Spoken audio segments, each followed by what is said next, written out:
Good morning dear students, જય Shri Krishna. Last 2 days જ્યારે આપણા લેક્ચર્સ હતા તે ટાઈમે મુકાયા નહીં હતા. શું આપણે આજે કન્ટિન્યુ ટોપિક દેટ ઇઝ ઓલિગોપોલી, એક જ ટોપિક બચ્યો હતો ઓલિગોપોલી, તે કન્ટિન્યુ કરીએ. લાસ્ટ વિડીયોમાં આપણે મોનોપોલિસ્ટિક માર્કેટ જોયું હતું, બરાબર, મોનોપોલિસ્ટિક કોમ્પિટિશન જોયું હતું. અને આઈ હોપ છું કે તમને મોનોપોલિસ્ટિક વિશે આઈડિયા ક્લિયર હશે. કોઈ પણ કન્ફ્યુઝન ક્વેરીઝ હોય તો પૂછી લેજો. હવે આપણે ઓલિગોપોલી સ્ટાર્ટ કરીએ.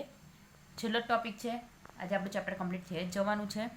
ઓકે, હવે oligopoly has originated from the Greek word, બરાબર, ગ્રીક વર્ડ પરથી આવ્યું છે કે જેમાં ઓલિગોઝનો મિનિંગ શું થાય છે? ફ્યુ. ઓલિગોઝ એટલે ફ્યુ એન્ડ પોલિયન મીન્સ સેલર. જે રીતે આપણે મોનોપોલિસ્ટિક જોયું હતું, સોરી, મોનોપોલીનો મિનિંગ જોયો હતો, મોનોઝ એટલે વન, સેલર, એવી રીતે આમાં oligos that means few and polein that means seller. That means oligopoly is a market where there is few sellers, એટલે ઓછા પ્રમાણમાં, ખાલી એક નથી, એક કરતાં વધારે છે પણ ઓછા છે. મોનોપોલિસ્ટિક જેટલા પણ વધારે નથી, બરાબર, ઓછા છે, ફ્યુ છે. So oligopoly is a market in which there is a few seller. હવે એક કરતાં વધારે જ્યાં આવે તો કોમ્પિટિશન તો આવવાની જ છે, એટલે oligopoly is also a competitive market, બરાબર. Oligopoly is also a competitive market. Oligopoly includes the market having few producers which sell identical or substitute products. There is extreme competition in this market. બરાબર, આમાં ઘણી competition થાય છે, કઈ રીતે તે આપણે સમજીએ. ડેફિનેશન જોઈએ તો પ્રોફેસર સ્ટિગલરની ડેફિનેશનમાં અહીંયા લખી છે કે oligopoly is the market in which the firm decides its policy, બરાબર, ફર્મ પોતાની પોલિસી જાતે ડિસાઇડ કરે છે according to the behaviour of the competitor. કોમ્પિટિટરનું શું બિહેવિયર છે એના પરથી ફર્મ પોતાની પોલિસી જાતે ડિસાઇડ કરે છે. કોમ્પિટિટરે પોતાની પ્રાઇસ કેટલી રાખી છે, કોમ્પિટિટરે કયા ટાઈપની ક્વોલિટી રાખી છે અને એની કેટલી પ્રાઇસ છે, કઈ ટાઈપની એડવર્ટાઇઝમેન્ટ કોમ્પિટિટર કરે છે, એ બધું જોઈને જે ફર્મ છે તે પોતાની પોલિસી ડિસાઇડ કરે છે. Is the definition of the oligopoly. Okay, so firm can decide its price, can decides the quality of the product. Clear? હવે અકોર્ડિંગ ટુ પ્રોફેસર બુમલની એક ડેફિનેશન આપી છે, જોઈ લઈએ. ઓલિગોપોલી is the market in which even a small number of sellers out of the total list sellers are enough to affect the price of the product. બરાબર, એટલે કે ઓછા સેલર, બરાબર, સ્મોલ નંબર ઓફ જે સેલર્સ છે તે માર્કેટની જે પ્રાઇસ છે, બરાબર, પ્રોડક્ટની જે પ્રાઇસ છે તેને ઇફેક્ટ કરી શકે છે. ક્લિયર? એ છે પ્રોફેસર બુમલની definition. Now discuss about the characteristics of the oligopoly. બરાબર, સેમ તમને આગળ પણ કે આમાંથી આ ક્વેશ્ચન 3 or 5 માર્ક્સમાં પૂછી શકે છે. What do you mean by oligopoly and explain the characteristics of oligopoly. Okay, જોઈએ આપણે characteristics. Few sellers and numerous buyers. આપણે મિનિંગમાં જોયું ફ્યુ સેલર્સ, બરાબર. So in the oligopoly the number of seller and producer is less in the market. The number of firms are limited, બરાબર, limited છે, ઓછા છે. The number of firms ranges from more than two છે but less then two 10 or 20, બરાબર, 10 or 20 less than approximately હોય છે, બરાબર. Underline કરી રાખજો. The number of firm ranges from more than 2 to less than 10 or 20 depend on the market. Okay, due to this few number of sellers have a monopoly, બરાબર, ઓછા જ firm છે, બરાબર, 10 or 20 એટલે ઓછા જ ફર્મ છે. સો એ લોકો મોનોપોલી માર્કેટની અંદરમાં એન્જોય કરી શકે છે. Clear? The number of buyer is numerous in the market. આપણે પહેલેથી ડિસ્કસ કર્યું છે કે તમારે કેરેક્ટરિસ્ટિક્સમાં ચેન્જીસ ખાલી સેલરમાં જ કરવાનું છે. ફર્સ્ટ કેરેક્ટરિસ્ટિક્સ બધાની એ જ છે. યાદ કરીએ આપણે પરફેક્ટ કોમ્પિટિશનમાં શું જોયું હતું? Numerous sellers and numerous buyers. After that મોનોપોલીમાં we see that one seller or producer and numerous buyer. મોનોપોલિસ્ટિકમાં too many seller and numerous buyers. And in the oligopoly few sellers and numerous buyers. બરાબર, so તમારે અહીંયા changes ખાલી સેલર્સમાં જ કરવાનું છે. આમાં પણ બાયર્સ જે છે તે ન્યુમેરિયસ જ છે. The number of buyer is numerous in the market, so the importance of individual buyer is negligible, due to which the buyer cannot affect the price. બરાબર, બાયર ઇન્ડિવિજ્યુઅલ બાયર પ્રાઇસને અફેક્ટ કરતું નથી. નેક્સ્ટ મૂવ કરીએ similar ઓર સબસ્ટિટ્યુએબલ product, બરાબર. Similar ટાઈપની product અથવા તો substitute ટાઈપની product જોવા મળે છે. સિમિલર દેટ મીન્સ આઇડેન્ટિકલ આપણે જોયું હતું. તો જો આપણને સિમિલર ટાઈપની પ્રોડક્ટ જોવા મળે તો ઇટ્સ કોલ ધી પરફેક્ટ ઓલિગોપોલી, બરાબર. એને શું કહેવાય છે? પરફેક્ટ ઓલિગોપોલી. આપણે જે સોલ્ટ, અલગ અલગ કંપનીના સોલ્ટ, બરાબર. આપણે ટાટા સોલ્ટ વધારે ફેમસ છે, એની સાથે બીજી કોમ્પિટિટિવ કરતી હોય તો તે ટીની વાત કરીએ તો જીવરાજ છે, વાઘ બકરી છે, બરાબર. તો એ બી શું થયું? ઓલિગોપોલીનું એક કહી શકાય કે સિમિલર ટાઈપની પ્રોડક્ટ આપણને મળી રહી છે. ઇમ્પરફેક્ટની વાત કરીએ, બરાબર, તો કોલ્ડ ડ્રિંક્સની અલગ અલગ આપણે બ્રાન્ડ જોઈએ, બરાબર. કોલ્ડ ડ્રિંકની બ્રાન્ડમાં બી આપણે જોઈએ તો આપણે જોઈ શકીએ કે એક જ કંપનીની અંદરમાં આપણને કોકોકોલા જોવા મળે છે, થમ્સઅપ જોવા મળે છે, આફ્ટર દેટ સ્પ્રાઇટ, ફેન્ટા, બરાબર. તો એ થોડુંક આપણને અલગ ટાઈપનું સબસ્ટિટ્યુટ, એકના જગ્યા પર બીજું ચાલી રહે એ ટાઈપનું જોવા મળે છે. મોટરસાઇકલ, બરાબર, આપણને અલગ અલગ કંપનીઝના, બરાબર. આપણે જોઈએ પ્લેઝર છે, એક્ટિવા છે, પ્લેઝર હીરોની બ્રાન્ડ છે, એક્ટિવા હોન્ડાની બ્રાન્ડ છે, બરાબર. તો એ ટાઈપના એ શું છે કે સબસ્ટિટ્યુટ, એકની જગ્યાએ બીજું ચાલી રહે એ ટાઈપનું છે. જ્યારે સોલ્ટ તો પરફેક્ટલી આપણને ઇક્વલ જોવા મળે છે, બરાબર. સો જે આપણે એકદમ પરફેક્ટ પ્રોડક્ટ મળી રહેતી હોય તો તેને કહેવાશે પરફેક્ટ ઓલિગોપોલી, અને જ્યાં આપણને થોડી ઘણી એના જેવી મળી રહેતી હોય તો તેને કહેવાશે ઇમ્પરફેક્ટ ઓલિગોપોલી. ક્લિયર? જ્યાં પરફેક્ટ મળી રહેતી હોય ત્યાં પરફેક્ટ ઓલિગોપોલી, અને જ્યાં થોડું ઘણું એના જેવું મળતું હોય તેને શું કહેવાશે? Imperfect oligopoly. Now we are going to discuss about entry or exit, બરાબર. આપણે શું જો પરફેક્ટમાં ફ્રી એન્ટ્રી એક્ઝિટ છે, મોનોપોલીમાં રેસ્ટ્રિક્શન છે, બરાબર. મોનોપોલિસ્ટિકમાં બી ફ્રી એન્ટ્રી એન્ડ એક્ઝિટ છે. જ્યારે ઓલિગોપોલીની વાત કરીએ આપણે, બરાબર, ઓલિગોપોલીની વાત કરીએ ત્યારે અમુક ઓલિગોપોલી માર્કેટ એવા છે કે જ્યાં એન્ટ્રી ફ્રી છે, અમુક ઓલિગોપોલી એવા છે કે જ્યાં એન્ટ્રી રેગ્યુલેટેડ છે. કેવી છે? રેગ્યુલેટેડ છે.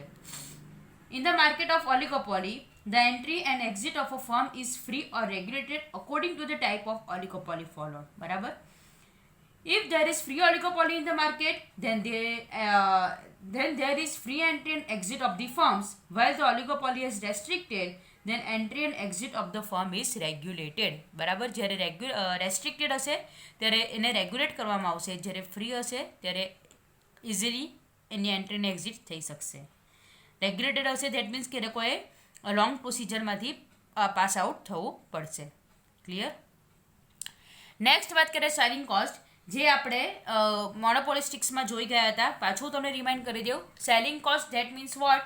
કે જે એક્સપેન્સ સેલિંગ કરવા માટે કરવામાં આવે, બરાબર, પ્રોડક્ટને સેલ કરવા માટે જે એક્સપેન્સ કરવામાં આવે, it's call the selling cost, right. એની અંદર પ્રોડક્શન એક્સપેન્સ ઇન્ક્લુડ થતા નથી, એ પણ તમને કીધું હતું. પ્રોડક્ટ એક વખત ફિનિશ થઈ જાય પછી એનું પેકિંગથી લઈને એનો ટ્રાન્સપોર્ટેશન ચાર્જથી લઈને એને એડવર્ટાઇઝમેન્ટ એક્સપેન્સ કે જે કન્ઝ્યુમરને એટ્રેક્ટ કરે છે અને કન્ઝ્યુમરને સેલ કરવાનું કામ કરે છે, તો તે બધા શેમાં આવશે? સેલિંગ કોસ્ટમાં આવશે.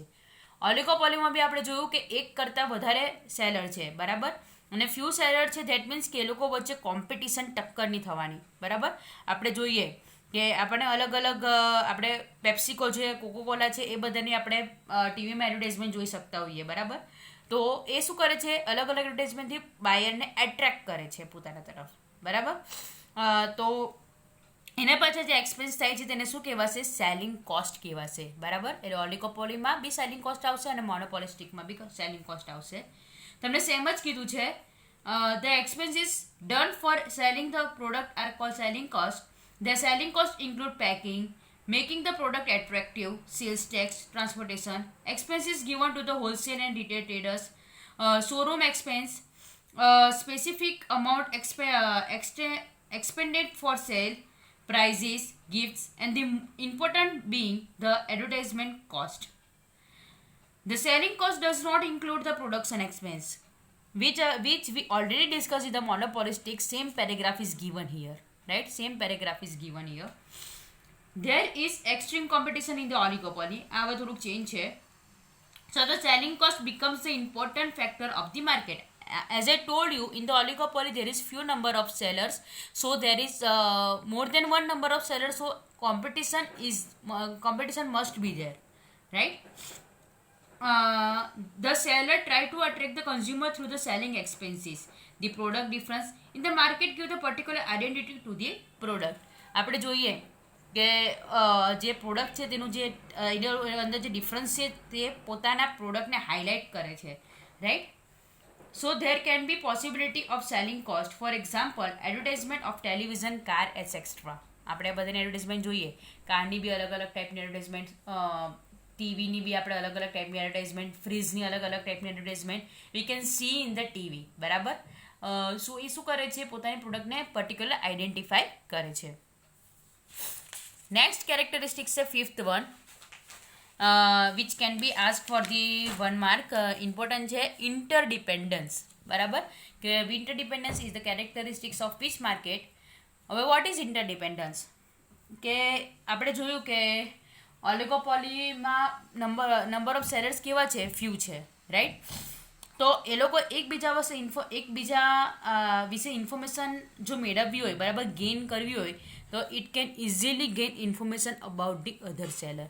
બિકોઝ ઓછા એટલે કે એકદમ પ્રાઇવેટ ઇન્ફોર્મેશન નહીં, પણ અમુક એને ક્વોલિટી રિલેટેડ ઇન્ફોર્મેશન, અમુક પ્રાઇસ રિલેટેડ ઇન્ફોર્મેશન જો એને જોઈતી હોય તો એ ઇઝીલી ગેઇન કરી શકશે કે આ કંપની છે, આ ફર્મ છે, તે કઈ જગ્યા પર પોતાના ચેન્જીસ કરી રહ્યું છે, બરાબર. તો એ ટાઈપના અમુક જે ઇન્ફોર્મેશન છે તે ગેઇન કરી શકશે અને એને અકોર્ડિંગલી પોતાની પોલિસી બનાવી શકશે. આપણે ડેફિનેશનમાં જોયું કે જે ફર્મ છે તે કોમ્પિટિટરના બિહેવિયર પરથી પોતાની પોલિસી ડિસાઇડ કરે છે. તો તે આપણને અહીંયા ક્લિયર થશે. જોઈએ બુકમાં. The seller and producer are very few in the number in this market. Few number of sellers છે. આપણે જોયું મેક્સિમમ 20 અરાઉન્ડ હોય છે, right.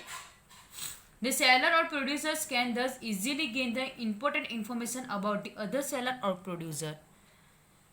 The seller and producer special focus on the quality and type of the product to attract the consumer. For example, television, car, etc. Producers or sellers, બરાબર. એ લોકો શું કરશે, mainly quality પર focus કરશે અને કન્ઝ્યુમરને કેવી રીતે અટ્રેક્ટ કરવાના છે તેના પર એ લોકો મેઇનલી ફોકસ કરશે. So the firm decide the price, quality or type of its product based on the behavior of the competitor and dependent on them. બરાબર. એ પોતાની પ્રોડક્ટની પ્રાઇસ વધારે પડતી બી હાઈ નહીં રાખી શકે, બરાબર. એને જોવું પડે કે પોતાના કોમ્પિટિટર પોતાના પ્રોડક્ટની પ્રાઇસ કઈ રીતની રાખે છે, એ ટાઈપની ક્વોલિટી કેવી છે, આટલી પ્રાઇસ રાખી તો એની ક્વોલિટી એ પ્રમાણમાં કેવી છે, રાઈટ. તો એ બધી ઇન્ફોર્મેશન એને ઇઝીલી ગેઇન થઈ શકે છે અને એને અકોર્ડિંગલી એ પોતાના પ્રોડક્ટની પ્રાઇસ, ક્વોલિટી એટસેટ્રા ડિસાઇડ કરે છે. ક્લિયર થઈ ગયું ઇન્ટરડિપેન્ડન્સ? ઓકે. આ તમને સેપરેટલી બી 2 માર્ક્સમાં પૂછી શકે છે કે explain the characteristics of interdependence, right. So ધ્યાન રાખજો. Now last one, price stickiness અથવા તો કિન ડિમાન્ડ કહું, બરાબર. This questions can be ask, this characteristics A B 1 mark માટે, આ જે કિન ડિમાન્ડ કહું છે તે બી તમને 1 માર્ક માટે પૂછી શકે છે કે કોની કેરેક્ટરિસ્ટિક છે, અને આ સેપરેટલી 2 માર્ક્સની અંદરમાં પૂછી શકાય છે, બરાબર. 2 માર્ક્સની અંદરમાં આ કેરેક્ટરિસ્ટિક્સ તમને સેપરેટલી પણ પૂછી શકાય છે. કિન ડિમાન્ડ, હવે આપણે આગળ જોયું કે જે કોમ્પિટિટર છે તે તેના બીજા જે કોમ્પિટિટર છે તો તેની ઇન્ફોર્મેશન ઇઝીલી મેળવી શકે છે, બરાબર. એ આપણે આગળ જોયું હતું ઇન્ટરડિપેન્ડન્સમાં. સો આમાં શું થશે કે કોઈ એક કોમ્પિટિટર, બરાબર, આપણે સમજીએ. કોઈ એક કોમ્પિટિટર, બરાબર, ફોર એક્ઝામ્પલ એક્સ ફર્મ છે, બરાબર, પોતાના પ્રોડક્ટની પ્રાઇસ જો ડિક્રીઝ કરશે, બરાબર, પોતાના પ્રોડક્ટની પ્રાઇસ જો ડિક્રીઝ કરશે તો according to the law of demand શું થશે, એની ડિમાન્ડ ઇન્ક્રીઝ થઈ જશે, બરાબર. એ ડિમાન્ડ શું થશે, સેમ ટાઈપની ક્વોલિટી આપણે જો સિમિલર થોડા ઘણા ચેન્જીસ સાથે પ્રોડક્ટ આપે છે અને જો એના પ્રોડક્ટની પ્રાઇસ જો ડિક્રીઝ કરશે તો એની ડિમાન્ડ શું થઈ જવાની છે, ઇન્ક્રીઝ થઈ જવાની છે. શું થવાની છે, ઇન્ક્રીઝ. એટલે કે જે વાય ઝેડના જે કન્ઝ્યુમર હતા તે કોની પાસે જતા રહેશે, એક્સ પાસે જતા રહેશે. ક્લિયર? સો આવું ન થાય તેના માટે શું કરવું પડે, for the avoid the situation the firm wiser also have to decrease their price, બરાબર. એ લોકોએ બી પોતાની પ્રાઇસ શું કરવી પડશે, ડિક્રીઝ કરવી પડશે. ક્લિયર થાય છે અહીંયા? એ લોકો બી પોતાની પ્રાઇસ ડિક્રીઝ કરવી પડશે. એટલે એક ફર્મ જો ડિક્રીઝ કરે તો એને જોઈને એના બધા કન્ઝ્યુમર એની પાસે નહીં જતા રહે, એટલે પોતાના પ્રોડક્ટની પ્રાઇસ એને થોડી ઘણી ડિક્રીઝ કરવી પડશે. ક્લિયર? સો આપણે જોઈ શકીએ અહીંયા કે એ પોતાના પ્રોડક્ટની જો પ્રાઇસ ડિક્રીઝ કરે છે, રાઈટ, તો એની ડિમાન્ડ ઇન્ક્રીઝ થવાની. પણ આવું અમુક રૂપીસ સુધી, એટલે કે અમુક લેવલ સુધી જ થશે, બરાબર, અમુક લેવલ સુધી જ થશે. પછી એના કોમ્પિટિટર જે છે તે બી પોતાના પ્રોડક્ટની પ્રાઇસ ડિક્રીઝ કરશે. આવું જોઈને એના જે કોમ્પિટિટર છે તે પણ આવું જોઈને પોતાના પ્રોડક્ટની પ્રાઇસ ડિક્રીઝ કરશે.